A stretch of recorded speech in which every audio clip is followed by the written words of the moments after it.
Hello again, everyone. My name is James Shotwell, and this is Music Biz. It's so good to be with you again. Today, I want to talk about scammers. Now, this is a topic that we have discussed many times in the past if you're a person who's followed Music Biz.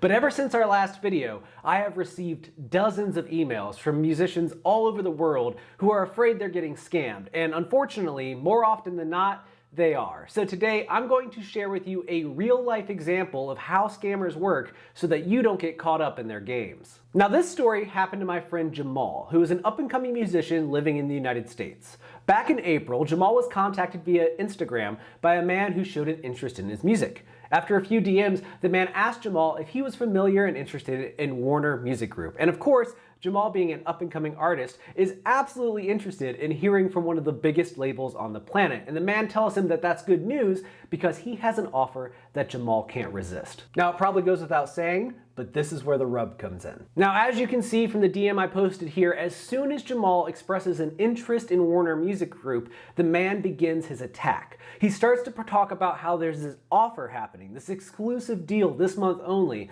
where Jamal could get a discounted rate and a promotional package from Warner Music Group. Now, if that sounds insane to you, Warner Music Group asking money to promote unsigned artists that are not on their label, that's because it is. That should be the first red flag that goes off, and I believe that for Jamal it was, but again, he's an up-and-coming artist. This is his dream. All he's ever wanted in life is to be a part of a record label, and now a man claiming to be from Warner Music Group is offering him just that. So Jamal, of course, asks for more information. After another day goes by, the man that Jamal is speaking with gives him an email address and says, reach out to my friend.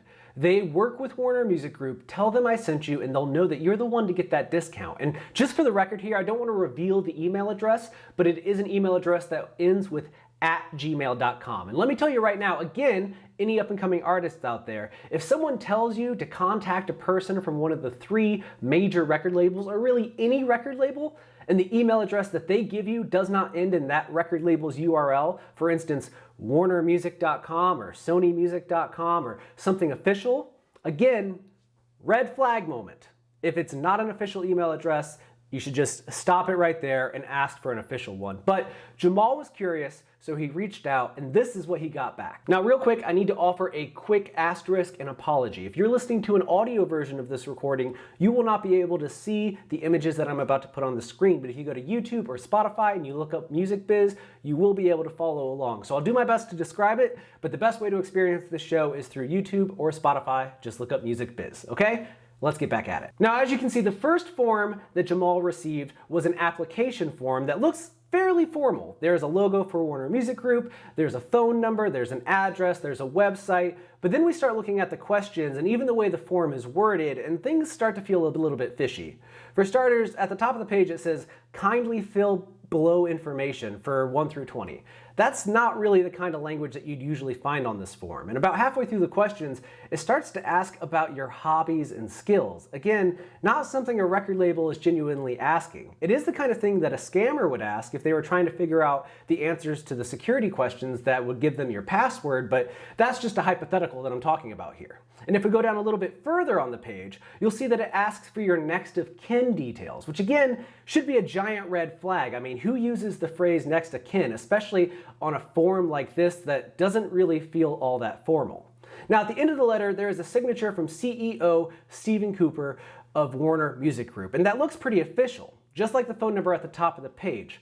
But I wonder what would happen if we tried to call the phone number on the top of the page. Now, I didn't do this when I was working with Jamal, but for the purposes of this video, and to be as thorough as possible so that there is no doubt about whether or not this is a scam, I'm gonna call the number on this piece of paper.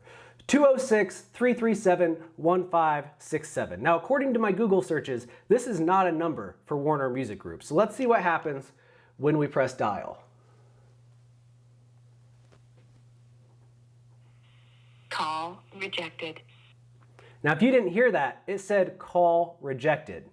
Probably not what you want happening if you're a major record label. But if somehow you get through all of this, you get through the DMs that are a little weird, you email the person with the Gmail address, you fill out that form with all that personal information, this last piece of paper, the last thing that they sent Jamal, should be the biggest red flag of them all. If alarms are not going off when you see the image that I'm about to put on the screen, we have to have a serious talk that we don't have enough time for in this video, okay? Here it is. All right, now as you can see on this piece of paper right now, there's a lot going on. For starters, it's pixelated. There's no reason that a pixelated letterhead should ever arrive in your inbox. Secondly, there are 4 prices here, and according to this piece of paper, artists are expected to pay a fee in exchange for Warner Music Group, one of the biggest record labels on the planet, promoting their music, but not signing them, just promoting their music through all their means, all the things that they can do. And it's impossible to believe because nothing like this has ever existed and probably never will exist. And even if it did, there certainly wouldn't be a big sticker at the bottom that says verified with a bunch of stars and badges and ribbons. That's not how these things work. I mean, honestly, I have looked at this almost every day over the past 2 weeks, and I still cannot believe that people are sending letterheads like this out and that people are responding to them.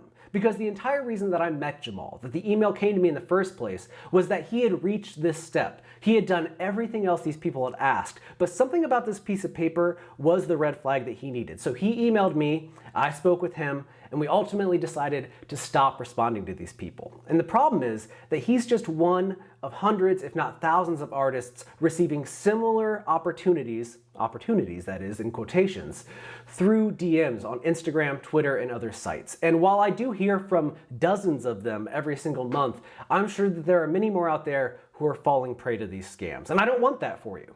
So if you ever have a question about whether or not somebody is scamming you, first, ask yourself if it seems too good to be true. I mean, if you only have like 3 songs out, you have less than 100,000 monthly listeners, and somebody from a major record label is swinging in out of the blue claiming that they can help you in exchange for a little bit of money, all of those things should set off red flags. That's not how it works, and you should know better than that. Come on now.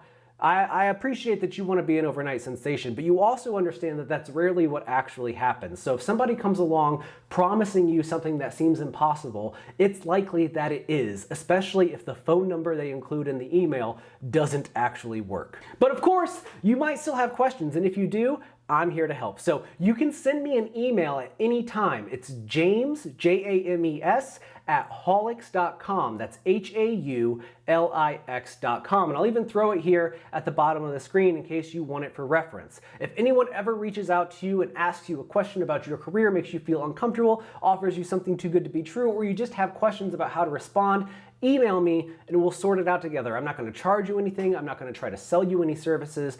I want to help you have the best career possible. And that means knowing when to avoid scammers and when people are actually trying to help you out. Now, if you haven't done so already, please take a moment and subscribe to Music Biz. I don't care what platform it's on, if it's YouTube, Spotify, Deezer, or something else. Please subscribe. Every review, every subscription, every comment, every like helps us keep creating content for you. And we hope to continue doing that for the foreseeable future. Now again, my name is James Shotwell. This is Music Biz. I'll be back very soon, but until then, take care of yourself because you deserve it.